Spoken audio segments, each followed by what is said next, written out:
projecte Life Clinomics és un projecte europeu d'adaptació al canvi climàtic que el que vol és promoure oportunitats i reptes per a l'economia i la societat local. Ens focalitzem en 3 territoris, que seria la Reserva de la Biosfera de Terres de l'Ebre, la comarca de l'Alt Penedès i la Reserva de la Biosfera del Montseny, i amb 3 sectors econòmics, que són el sector de la pesca, el sector turístic i el sector agroforestal. Gràcies al treball de les meses territorials d'adaptació al canvi climàtic s'elaboren uns plans d'acció consensuats pels diferents agents participants en els que es fa una relació que derivaran en la selecció de 6 accions pilot que s'implementaran a cada un dels territoris, que després també hauran de servir una mica com a exemple d'accions a replicar en altres territoris de la Mediterrània. El que es genera també són unes línies de capacitació i de formació enfocades a donar coneixements als actors implicats a cada un dels territoris i a cada un dels sectors amb els que treballa el projecte.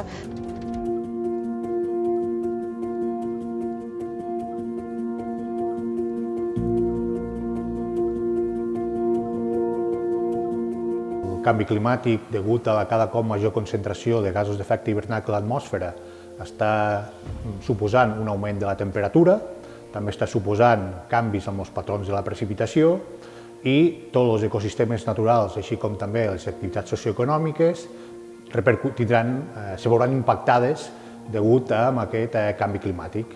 Si degut al canvi climàtic doncs, aquestes temperatures augmenten i els patrons de precipitació es tornen més variables, aquestes espècies vegetals se veuran afectades i aquesta afectació, en el cas de la vegetació, pot ser dificultats pel seu desenvolupament i que hi hagi espècies que hagin de moure altitudinalment o latitudinalment perquè les condicions tèrmiques i de precipitació als territoris on estaven hagin canviat.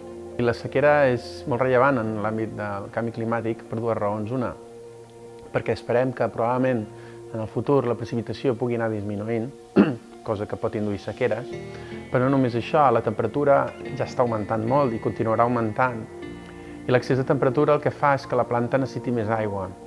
Per tant, si plou menys i la planta necessita més aigua perquè fa calor, l'efecte es multiplica. Per tant, s'espera que en el futur aquí les sequeres siguin cada vegada més intenses. Una de les primeres coses que podem fer per adaptar-nos al canvi climàtic és fer una monitorització adequada de la sequera, és a dir, tenir-ne un control i saber exactament en cada moment com estem per tal d'ajudar l'agricultor a prendre mesures, per exemple, a decidir quan ha d'irrigar, quan no ha d'irrigar, per fer una gestió més eficaç dels recursos hídrics. Són 2 coses que van absolutament en paral·lel. Per una part, l'increment de temperatura i, per una altra part, una gran variabilitat de la pluviometria. Si sumem les 2 coses, una gran variabilitat de la pluviometria amb una certa tendència, potser no del tot significativa, a baixar, a reduir-se, però posem que aquest increment de temperatura el que fa és incrementar l'evaporació, ens trobem amb un fenomen que s'ha anomenat sempre el de la sequera, que serà molt més accentuat a finals de segle, podríem parlar que disposarem d'un 20% menys d'aigua que l'actual i que en aquests moments ja estem començant a patir les seves conseqüències.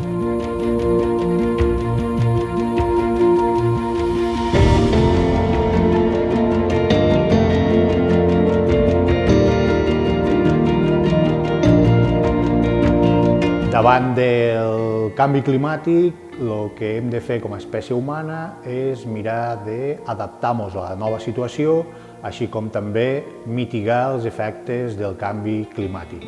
Nosaltres a l'Observatori de l'Ebre estem treballant per comprendre millor aquesta sequera i també estem treballant per desenvolupar eines que utilitzin tant models com dades de satèl·lit per poder fer una monitorització de la situació hídrica que pugui ser d'aplicació per al sector de l'agricultura.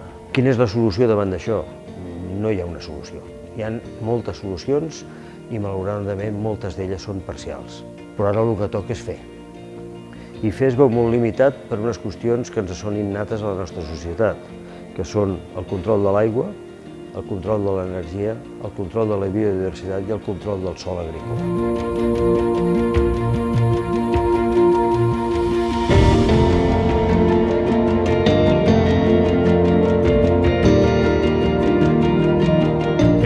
important que diferents entitats s'uneixin per tirar endavant aquests projectes, perquè és molt important saber què ha passat, però també és molt important saber què pot passar degut al canvi climàtic a les diferents activitats socioeconòmiques.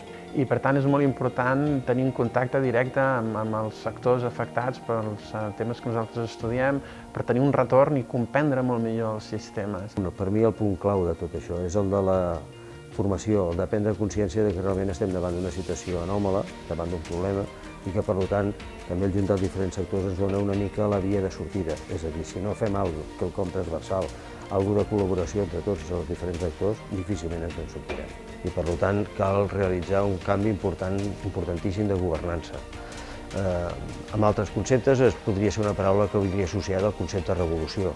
Això sembla molt frapant, però el que sí que està clar que només podrem sortir d'aquesta situació si fem un canvi radical en el nostre model de vida.